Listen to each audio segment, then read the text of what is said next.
Imagina só um manuscrito, um livro tão poderoso, tão explosivo, que foi considerado perigoso demais para as pessoas e ficou trancado por mais de 70 anos. Uma obra que não promete só ensinar o sucesso, mas que promete arrancar uma confissão da própria fonte do fracasso.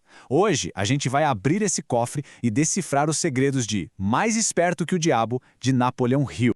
E olha, isso não é só uma promessa ousada, não. É um desafio direto.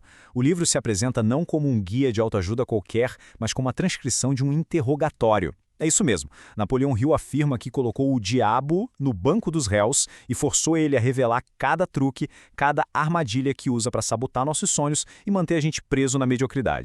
A história por trás do livro é tão fascinante quanto o conteúdo dele.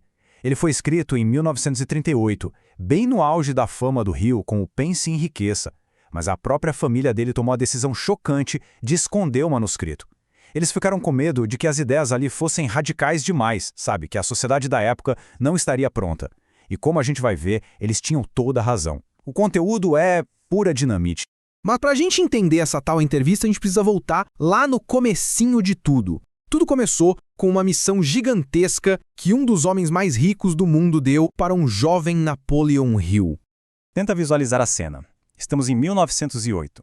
Um jornalista jovem e ambicioso, Napoleon Hill, consegue uma reunião com o cara mais poderoso da indústria, Andrew Carnegie. Hill achava que ia ser uma entrevista de algumas horas para um artigo de revista. Mas em vez disso, o Carnegie olha bem para ele e oferece uma missão. Uma missão que ia consumir os próximos 20 anos da vida dele. E a proposta? Sem salário, sem nenhuma garantia, só a promessa de que, se ele conseguisse, ia revelar para o mundo um segredo de valor incalculável. E a tarefa era de uma escala, assim, monumental. Carnegie foi bem claro. Não me traga só as histórias de sucesso. Eu quero que você disseque o fracasso. Entreviste milhares de pessoas que falharam para entender por que elas falharam. O objetivo era criar a primeira filosofia prática de realização pessoal. Mas tinha um último desafio, o mais misterioso de todos. Descobrir e dominar uma força interior que Carnegie chamava de o outro eu. Uma versão superior da gente, que, segundo ele, só desperta sob extrema pressão. E o mais irônico de tudo foi a própria crise pessoal do Hill que levou ele a essa descoberta. Antes de poder ensinar qualquer coisa aos outros, ele teve que enfrentar os próprios demônios e o próprio fracasso. Um fracasso devastador. E como essa linha do tempo mostra, a jornada do Hill foi uma verdadeira montanha-russa, direto para a autodestruição. Ele chegava no topo, alcançava sucesso financeiro, profissional, só para despencar logo em seguida, largando tudo sem uma explicação aparente. Ele fundava empresas e depois saía. Ganhava fortunas e doava. Parecia que ele estava sempre fugindo de si mesmo. Em 1923, o carrinho chegou ao fundo do poço. Ele virou a personificação exata do fracasso que o Carnegie tinha mandado ele estudar. E é exatamente aí que a profecia do Carnegie se cumpre. O fracasso nos força a pensar. Lá no fundo do poço, sem grana, sem plano, sem esperança nenhuma, Hill não tinha outra opção a não ser se confrontar. Foi nesse silêncio forçado pelo desespero que a grande revelação começou a aparecer. A dificuldade não era inimiga dele, era o ingrediente que estava faltando. Era o que ia catalisar a transformação. Lá dentro dele, duas forças travavam uma batalha. De um lado, o medo, que ele descreve como a principal ferramenta do diabo que o mantinha paralisado. Do outro lado, a fé, a única força capaz de derrotar o medo. O medo fazia ele duvidar de tudo, enquanto a fé era a convicção de que existia uma saída. E foi nesse exato momento, quando ele praticamente se rendeu, que ele finalmente encontrou o que o Carnegie chamava de outro eu. E não era só uma vozinha interior, era uma certeza absoluta, uma força calma, inabalável, que surgiu de dentro dele com uma ordem clara e direta. A fuga acabou. Tá na hora de completar sua missão. Essa era a versão dele mesmo que não negociava com o medo, não reconhecia limites e não entendia o significado da palavra impossível. E foi só depois de dominar essa força interior que o Hill se sentiu capaz de fazer o impensável, forçar o próprio diabo a dar uma entrevista e arrancar dele todos os seus segredos. E a primeira revelação dessa confissão é de parar o coração. O diabo do Hill faz uma afirmação estarrecedora. Ele diz que controla os pensamentos e os hábitos de 98% das pessoas. Pensa nisso. Apenas 2 em cada 100 pessoas conseguem escapar da influência dele. É um número tão absurdo que nos força a fazer a pergunta óbvia. Afinal de contas, quem é essa entidade? Seria uma figura religiosa com chifres e um tridente? A resposta do Hill é muito mais psicológica e, sinceramente, talvez até mais perturbadora. Aqui está o pulo do gato. O diabo de Hill não é uma coisa externa, mas uma força interna. É a personificação de todo o pensamento negativo. Ele se descreve como a energia que cresce no medo, na dúvida e na ignorância. Pensa na nossa mente como um terreno.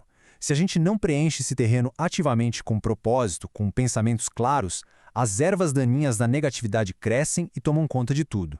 Esse espaço vago é o parquinho do diabo. E como é que essa força ganha tanto controle? O diabo revela que a sua ferramenta mais poderosa, a sua arma principal, é um hábito sutil mas mortal, que ele chama de alienação.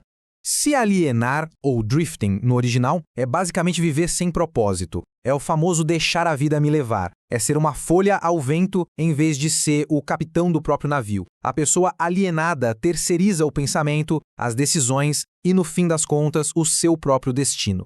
E como essa armadilha é montada? Segundo a confissão, ela começa de um jeito bem sutil e bem cedo na vida. Tudo se resume à passividade. Entrar na escola sem um objetivo claro, aceitar o primeiro emprego que aparece, viver uma vida só reagindo em vez de agir. E o passo final para a alienação é terceirizar o nosso pensamento. Deixar que os outros, a sociedade, as circunstâncias decidam por nós, simplesmente porque é mais fácil do que usar a própria mente.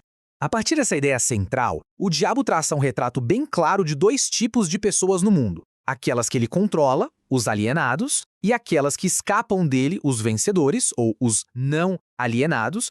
E essa tabela mostra a diferença de uma forma brilhante. O alienado não tem um propósito, enquanto o vencedor tem um plano claro. O alienado culpa os outros, o vencedor assume a responsabilidade. O alienado tem opiniões vagas baseadas no que ouviu por aí. O vencedor busca conhecimento de verdade. O alienado é reativo, o vencedor é proativo.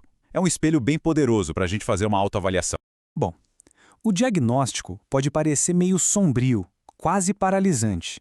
Mas a verdadeira força deste livro não está em apontar o problema, e sim em entregar a solução. O Hill não nos deixa no escuro.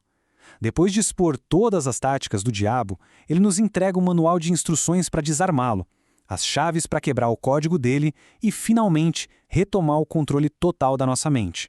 A pergunta de $1 milhão, né? Se a alienação é a prisão, qual é a chave para a liberdade? O próprio Hill, através da jornada dele, nos mostra o caminho. A solução se resume a 4 pilares fundamentais. Primeiro, o propósito. Ter clareza absoluta sobre o que se quer da vida, o seu objetivo principal. Isso funciona como uma bússola. Segundo, o pensamento independente. Blindar a mente contra a negatividade e opinião dos outros, se tornando o único dono do seu jardim mental. Terceiro, domínio emocional. Aprender a observar o medo, a dúvida, a preocupação, sem se identificar com eles, tratando-os como nuvens passageiras. E quarto, aprender com a adversidade. A habilidade de tirar de cada fracasso, de cada dor, a semente de um benefício igual ou maior, transformando o veneno em remédio. No final das contas, a mensagem é incrivelmente poderosa. A batalha não é contra uma força externa, é interna. O campo de batalha é a nossa própria mente.